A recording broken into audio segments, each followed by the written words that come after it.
সুপ্রিয় bank job written পরীক্ষার্থী বন্ধুরা, আসসালামু আলাইকুম।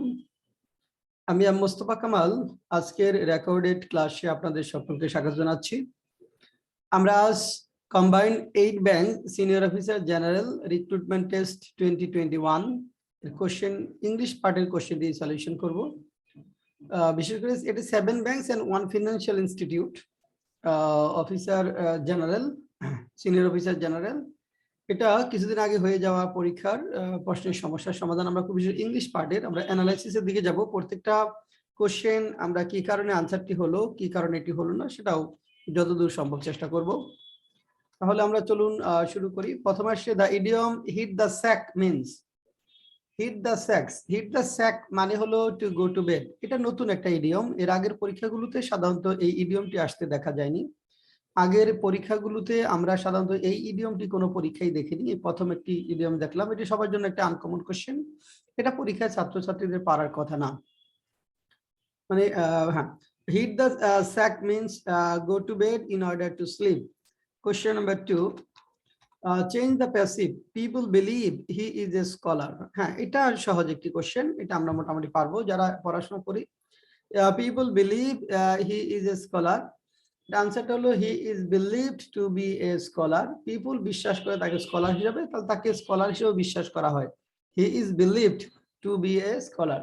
হি এর পরে এখানে পিপল বিলিভ আছে, হি ইজ, তাহলে হি এর পরে হি ইজ বিলিভড, তারপরে to be a scholar. Scholar আগে ইজটা টু বি হয়ে যাবে, অর্থাৎ হি ইজ বিলিভ তাকে বাবা হয় স্কলার হিসাবে, ইজ ভার্বটা টু বি হয়ে যাবে। বিলিভড এর পরে টু বি হবে, পরের ইজটা হবে টু বি, আর বিলিভটার জন্য হি ইজ বিলিভড হবে। Answer b, he is believed to be a scholar.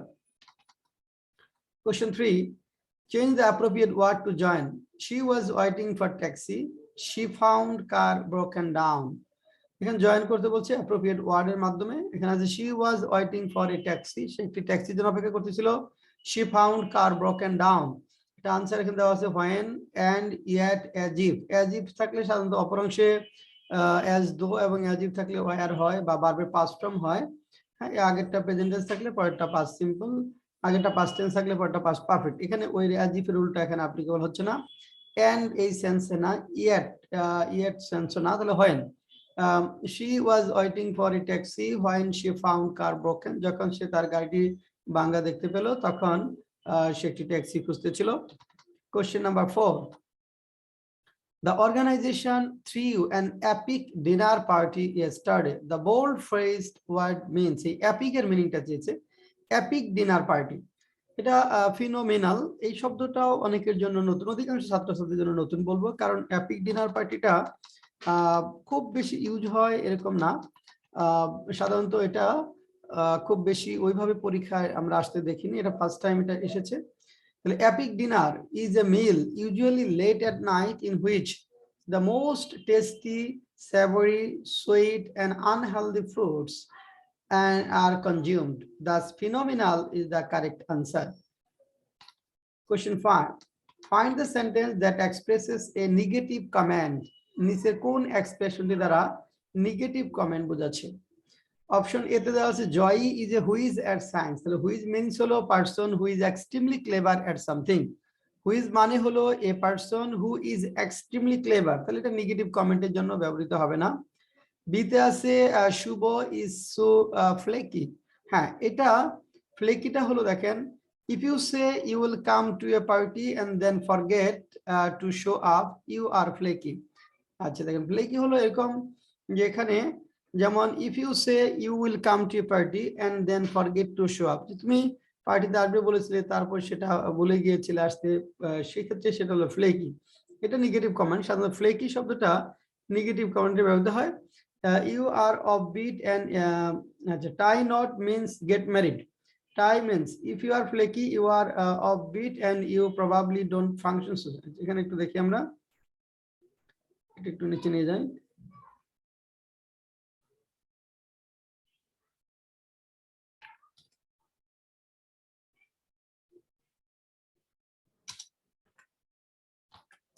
দেখেন এখানে ইফ ইউ আর ফ্লেকি, আপনি যদি ফ্লেকি হই বা আপনি ফ্লেকি হন বা কেউ যদি ফ্লেকি হয়, you are off beat and you probably don't function in society quite like everyone else.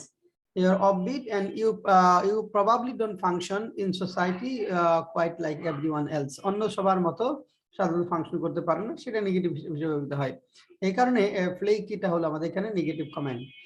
আর তারপরে আছে they are trying to not soon। আমার টাই নট বিয়ে করা, টাই নট যেটা সেটা হলো বিয়ে করা। যেমন এখানে tie knot means get married, tie knot means get married. তারপরে হ্যাঁ গেট ম্যারিড। তারপরে আছে ক্র্যাম, এরপরে যেটা দেওয়া আছে crumb, crumb means study intensively over a short period of time just before an examination। এটা না বুঝে মুখস্থ করা, ক্র্যামটা হলো না বুঝে মুখস্থ করা, অর্থাৎ crumb means study intensely over a short period of time just before an examination। Question 6, Omia did dash better in the examination dash any of her classmates। এখানে বেটার আছে আমাদের, দেখেন এখানে বেটারের ক্ষেত্রে আমরা যেটা ব্যবহার করব এখানে ডি নম্বরে অপশন ফার বেটার অনেক ভালো in the examination from any of our classmates, from any of our classmates. এই নাম্বারটা দেখেন much better, did much better, মাচটা নেওয়া যাচ্ছে কিন্তু পরে অ্যাজ মিলবে না in the examination as any of our classmate, হ্যাঁ তুলনার ক্ষেত্রে অ্যাজ ব্যবহৃত হয় না। Still much better, B number হবে না কারণ স্টিল বেটার হয় না। সি নাম্বার রাদার বেটার হয় না, সাধারণত রাদার বেটার হয় না, মাচ বেটার, মাচ মানে বেটার এরকম হয়। তাহলে আমাদের অপশন ডি ফার বেটার অনেক ভালো in the examination from any of her classmates. Question 7, a lucrative career is not very easy to come by। এখানে come by যেটা হঠাৎ পাওয়া সৌভাগ্য, আসলে come by আমরা যদি বলি কাম বাইটা হলো হঠাৎ পাওয়া সৌভাগ্য, কাম বাই যদি বলি হঠাৎ পাওয়া সৌভাগ্য, come by fortune that is suddenly got means suddenly suddenly gotten fortune, fortune suddenly gotten fortune বা luck। Come by means suddenly gotten fortune বা fortune that has been achieved suddenly। তাহলে come by হঠাৎ পাওয়া সৌভাগ্য। তাহলে a lucrative career is not very easy to come by। lucrative careerটা মানে হঠাৎ করে পাওয়া সৌভাগ্য নয়। 8, parents should not pressurize kids, they must not choose friends for their kids dash। এখানে দেখেন এখানে আমাদের রেসপন্সের ক্ষেত্রে যে শব্দগুলো ব্যবহৃত হয় সেটি ব্যবহার করতে হবে। এখানে আনসার হবে আইদার। নেগেটিভ নাবোধক দ্বিতীয় বাক্যের শেষে আমাদের বসে আইদার, নাবোধক দ্বিতীয় বাক্যের শেষে রেসপন্সের ক্ষেত্রে বসে আইদার। যেমন parents should not pressurise kids, এটা আমাদের negative sentence. They must not choose friends for their kids either, must not আছে নেগেটিভ, মাস্ট নটটা যেহেতু নেগেটিভ কাজে এখানে কোনো অ্যাফার্মেটিভ শব্দ বসতে, এখানে আরেকটা নেগেটিভ শব্দ বসতে পারবে না, নাইদার বা নর হতে পারবে না। আবার এখানে দেখেন দে মাস্ট নট টু এবং অলসো যেটা টু অ্যাজ ওয়েল, টু এবং অ্যাজ ওয়েল এটা অ্যাফার্মেটিভ বাক্যের দ্বিতীয় শেষে বসে। যেমন he is a leader, I am a leader too, এরকম। অর্থাৎ হা বোধক দ্বিতীয় বাক্যের শেষে বসে টু বা অ্যাজ ওয়েল। এই জন্য আমরা এ এবং বিটা নিতে পারছি না, যেহেতু বাক্যটা নেগেটিভ, নেগেটিভ দ্বিতীয় বাক্যের শেষে হয় আইদার। নাবোধক দ্বিতীয় বাক্যের শেষে আইদার বসে, আর নাবোধক দ্বিতীয় বাক্যের শুরুতে বসে নাইদার বা নর। এরকম লেখা যেত parents should not pressurise kids, neither এখানে neither should choose friends for their kids, এরকম বলা যেত। যেহেতু বাক্যটি নেগেটিভ কাজে নেগেটিভ বাক্যের শেষে হবে আইদার। এখানে আমরা আরেকটা এক্সাম্পল দিয়েছি, যেমন Tarek does not like dirty politics, I do not like it either. Tarek dirty নোংরা রাজনীতি পছন্দ করে না, আমিও করি না। Health crisis dash antibiotic overdose is a burning issue, এখানে ফিল ইন দ্য ব্ল্যাঙ্কস করতে বলেছে। হেলথ ক্রাইসিস, এখানে দেখেন health crisis due to antibiotic overdose, অতিরিক্ত অ্যান্টিবায়োটিকের কারণে যে হেলথ ক্রাইসিসটা, এটা প্রধান একটা আলোচ্য বিষয়। তাহলে হেলথ ক্রাইসিস ডিউ টু, এখানে হবে ডিউ টু হতে পারে, বিকজ অফ হতে পারে, ওয়িং টু হতে পারে, কিন্তু ইনস্টিড অফ হবে না, in access of, in Liu of, এগুলো অন্য অর্থ দিচ্ছে। ডিউ টু হতে পারতো, এখানে বিকজ অফ থাকলে সেটা হতে পারতো, ওয়িং টু হতে পারতো, অথবা due to. Question 10, identify the word class of the bold faced word. Bold faced word অর্থাৎ এখানে বোল্ড করা যে অংশটা ওয়ার্ডটা সেটার ক্লাস কোন ক্লাসের অন্তর্ভুক্ত, কোন পার্টস অফ স্পিচের অন্তর্ভুক্ত। The dark skies cleared and sun shone dazzlingly. এখানে দেখেন এটা ক্লিয়ার পরিষ্কার হয়ে যাওয়া ভার্ব। The dark skies অন্ধকারাচ্ছন্ন আকাশ পরিষ্কার হয়ে গেল এবং সূর্য এখানে ভীষণ ভাবে উজ্জ্বল ভাবে কিরণ দিল। তাহলে এখানে ক্লিয়ারটা হলো আমাদের verb. Question 11 translate into English. বিশ্বব্যাপী করোনা ভাইরাস বর্তমানে নিয়ন্ত্রণে এসেছে। বিশ্বব্যাপী করোনা ভাইরাস এখানে নিয়ন্ত্রণে আসা হলো কাম আন্ডার কন্ট্রোল।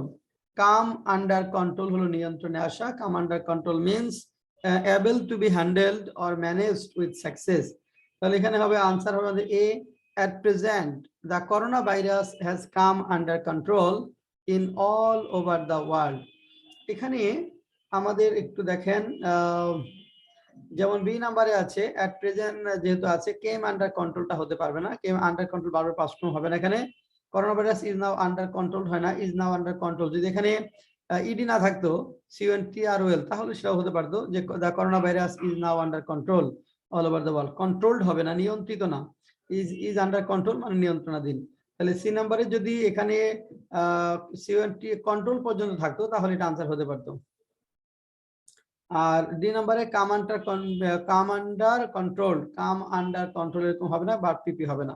তাহলে কাম আন্ডার কন্ট্রোল নিয়ন্ত্রণে আসা। কামের পাস্ট পার্টিসিপল হবে, কন্ট্রোলের সঙ্গে ইডি যোগ হবে না। কন্ট্রোল ভার্বের সঙ্গে ইডি যোগ হবে না, কামের সঙ্গে চেঞ্জ হবে। হ্যাজ পরে কাম, কাম কেম কাম। আনসারটা হলো A. Question number 12 choose the correct spelling. Pedestrian একটা শব্দ চেয়েছে মানে পথিক বা পথচারী। PEDESTRIAN পেডেস্ট্রিয়ান পথিক, pedestrian পথিক। Question number 13 according to one of the most famous sonnets of Shakespeare, shall I compare thee to a summer's days, the eternal beauty will dash। এখানে বলছে shall I compare thee to a summer's days, আমি কি তোমাকে summer days এর সাথে তুলনা করব। the eternal beauty will, eternal যে বিউটিটা সেটা কি হবে, answer D, be more stunning in course of time। The eternal beauty will be more stunning in course of time। সময়ের সাথে সাথে সেটা নিঃশেষ হয়ে যাবে বা শেষ হয়ে যাবে। এখানে যে the qualities of summer days are subject to change and will eventually diminish। The qualities of a summer day are subject to change and will eventually diminish। Thus option D gives correct sense।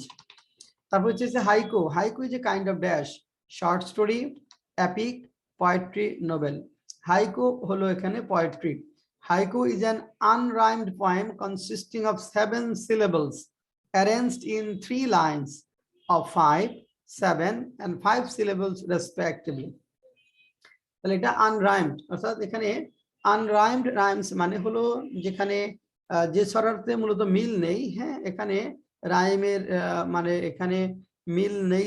রাইমের ক্ষেত্রে এরকম 17 syllables এর সমন্বয়ে গঠিত 3 lines arrange 3 লাইনে 17 syllables নিয়ে গঠিত হয়। মানে এখানে প্রথম লাইনে 5, তারপর লাইনে 7 এবং পরের লাইনে 5 এভাবে।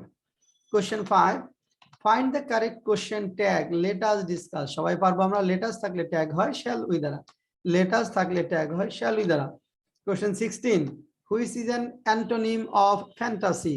ফ্যান্টাসি মানে কল্পনা, অলিক কল্পনা, অবাস্তব কোনো কিছু। এটার বিপরীত শব্দ চেয়েছে, বিপরীত আনসার বলছি ভেরাসিটি। হ্যাঁ, veracity. Fantasy means the faculty or activity of imagining impossible or improbable things। Or veracity means conformity to facts or accuracy। 17 find the figure of speech which is different from other options। এখানে figure of speech বের করতে বলছে যেটা different from other options. এখানে দেওয়া আছে piece force, free market, only choice, golden years. এখানে দেখেন এখানে ফ্রি মার্কেট মানে ফ্রি মার্কেট উন্মুক্ত যে বাজারটা, এটা অর্থনীতির একটা টার্ম। অনলি চয়েস এটা মনোপলির একটা বিষয়, অনলি চয়েস। গোল্ডেন ইয়ার্স একটু ডিফারেন্ট। গোল্ডেন ইয়ার্স হলো late years in someone's life, the time of life when someone is old। Golden years এটা হলো late years in someone's life. তাহলে এখানে ফ্রি মার্কেট, অনলি চয়েস এগুলো অর্থনীতির বিষয়, golden ইয়ার্সটা ব্যক্তির জীবনকালের সাথে এটা ডিফারেন্ট। এখানে পিস ফোর্স শব্দটা আমার কাছে একটু অস্পষ্ট, এটা এক্সপ্লেনেশনটা আমি ওইভাবে পাইনি এখানে। তবে যেহেতু দুইটা একটু অন্যরকম দেখা যাচ্ছে, গোল্ডেন ইয়ার্সটা ডিফারেন্ট, পিস ফোর্সটা এরকম একটা বিষয়, এবং বি এবং সি এর মতোই হওয়ার কথা। Next question E, one man in his time plays many parts is a quote of dash। এটা William শেক্সপিয়ারের as you like it থেকে নেওয়া হয়েছে। এই one man in his time plays many parts, এটার মূল কোটেশনটা অনেকেই পড়েছে, প্রথম দুই লাইন, থার্ড লাইন থেকে এসেছে।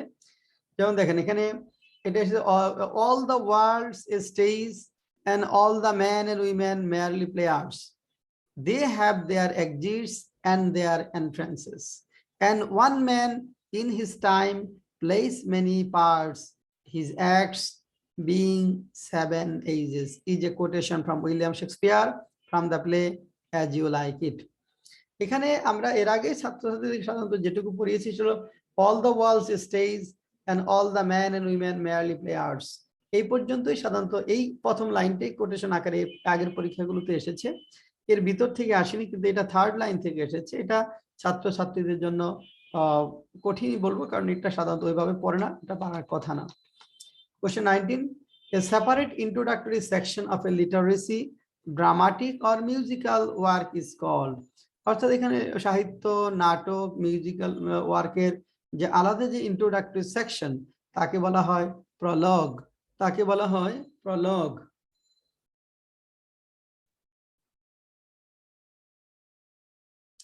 Question number 20, make indirect, indirect বলছে the boy told the shopkeeper, can you give me a candy please, আপনি কি আমাকে দয়া করে একটি ক্যান্ডি দিতে পারেন। এখানে দুইটা বিষয় চেয়েছে, আমরা জানি যেহেতু রিপোর্টিং ভার্বটা পাস্ট টেন্সে আছে told, তাহলে রিপোর্টের স্পিচটা পাস্ট টেন্স হবে, ক্যানটা কুড হয়ে যাবে, তাহলে ক্যানটা কুড হয়ে যাবে। আর এই প্লিজ থাকার কারণে এখানে আস্ক না হয়ে রিকোয়েস্টেড হবে। তাহলে the boy requested the shopkeeper if he could give him a candy, the boy requested the shopkeeper if he could give him a candy। এই হলো মোটামুটি আমাদের কোশ্চেন। এখন কোশ্চেন অ্যানালাইসিস, পার্সোনাল আমার ব্যক্তিগত অ্যানালাইসিসের দিকে একটু যেতে চাই 1 মিনিটে। if a student gets 89 out of 20, এই ইংরেজিতে একজন ছাত্রছাত্রী যদি 20 এ 8 এবং 9 পায়, 8 থেকে 9 পায়, তাহলে his level of English is good, সন্দেহ নেই তার ইংরেজি লেভেলটা অনেক ভালো। এই কোশ্চেনে কোন স্টুডেন্ট যদি 8 এবং 9 পায় নেগেটিভ বাদ দেওয়ার পর, তার লেভেলটা অনেক ভালো। if he scores 10 to 11, his performance is outstanding in English, সে যখন 10-11 পায়, তাহলে আমি বলবো তার ইংরেজির পারফরম্যান্সটি অসাধারণ, আউটস্ট্যান্ডিং। এই কোশ্চেনে 10-11 পাওয়া, আউটস্ট্যান্ডিং পারফরম্যান্স শো না করে এটা পারা যাবে না। এই পরীক্ষায় কাট মার্কস কত হতে পারে, যে কোনো পরীক্ষার পরেই সাধারণত ছাত্রছাত্রীরা কাট মার্কস নিয়ে খুবই উদ্বিগ্ন থাকে, এবং 100 নম্বরে কাট মার্কস কত হয় ব্যাংকের পরীক্ষায়। এটা আসলে নেগেটিভ মার্ক 0.25 ছিল, এখানে কাট মার্কসের ক্ষেত্রে আমি নিশ্চিত যে কাট মার্কস এখানে 40-এর নিচে হবে। 40-এর নিচে আমার ব্যক্তিগত মতামত হলো হয়তো 15,000 টিকাবে, এবং কাট মার্কসটা 36 থেকে 37 এই রেঞ্জে হওয়ার কথা, নিচেও আসতে পারে, 36 এর নিচেও নামতে পারে। তবে যদি কেউ 38 পায় সেটা সেফ জোন হবে, 38 সেফ জোন, 36 থেকে 37 আমার মতামত এর মধ্যে কাট মার্কস হবে। হয়তো একটু বেশি টিকালে 36 এর নিচেও আসতে পারে, 35 যারা তাদেরও হতে পারে। তো 35 যারা পাবেন আমার হিসেবে তাদের চান্সটা এখানে 40%, যারা 36 এর নিচে পাবেন 35, তাদের চান্সটা আমার কাছে 40% এর মতো মনে হয়। 36 থেকে 37 হবে, 38 হলে নিশ্চিত। এই হলো আমার ব্যক্তিগত অ্যানালাইসিস। এই কোশ্চেনটি অনেক টাফ হয়েছে, অনেক ছাত্রছাত্রী টাফ কোশ্চেন দেখে পরীক্ষা দিয়ে হতাশ হয়ে যায়। হতাশ হওয়ার কিছু নেই, বরং টাফ এবং কনসেপচুয়াল কোশ্চেন হলে যারা স্টুডিয়াস, যারা পড়াশোনা করেন তাদের জন্য ভালো, কারণ আপনি অন্যদের থেকে যদি 2-3টা কোশ্চেন করতে আলাদাভাবে আনসার করতে পারেন, 2-3টা কোশ্চেন বেশি পারেন, তাহলে আপনি টিকবেন। আসলে এখনকার যে প্রশ্নগুলো হচ্ছে সেখানে 2-3 নাম্বারের ডিফারেন্সটা হচ্ছে, 2-3 নাম্বারের ডিফারেন্সটা হচ্ছে। এই 2-3 নাম্বার ডিফারেন্সটা কিন্তু 1-2 দিনের পরিশ্রমে হবে না। আমরা বলি ছাত্রছাত্রীদেরকে এই 2-3 নাম্বারটা গ্যাপটা মিনিমাইজ করার জন্য হয়তো আপনার 6 মান্থস পরিশ্রম করার প্রয়োজন হতে পারে। যদি 6 মান্থস পরিশ্রম করার প্রয়োজন হয়, আপনি 6 মান্থই পরিশ্রম করবেন। এই জন্য যদি কোনো এক্সপার্টের কাছে সাহায্য নিতে হয়, গ্রুপ স্টাডির প্রয়োজন হয় সেদিকে আপনাকে যেতে হবে। আর আমাদের Facebook group English carnival with Mostafa sir, Facebook page pathway tutorial, YouTube Mostafa Kamal sir, email pathway24@gmail.com। আমাদের সাথে এই নাম্বারগুলোতে এই মিডিয়ায় অনলাইন প্ল্যাটফর্মে যোগাযোগ করতে পারবেন, অনলাইন প্ল্যাটফর্মে যোগাযোগ করতে পারবেন। তাহলে আজকে এ পর্যন্তই, পরবর্তীতে আবার নতুন কোশ্চেন নিয়ে আপনাদের সামনে হাজির হবার প্রত্যাশা ব্যক্ত করে এখানেই শেষ করছি।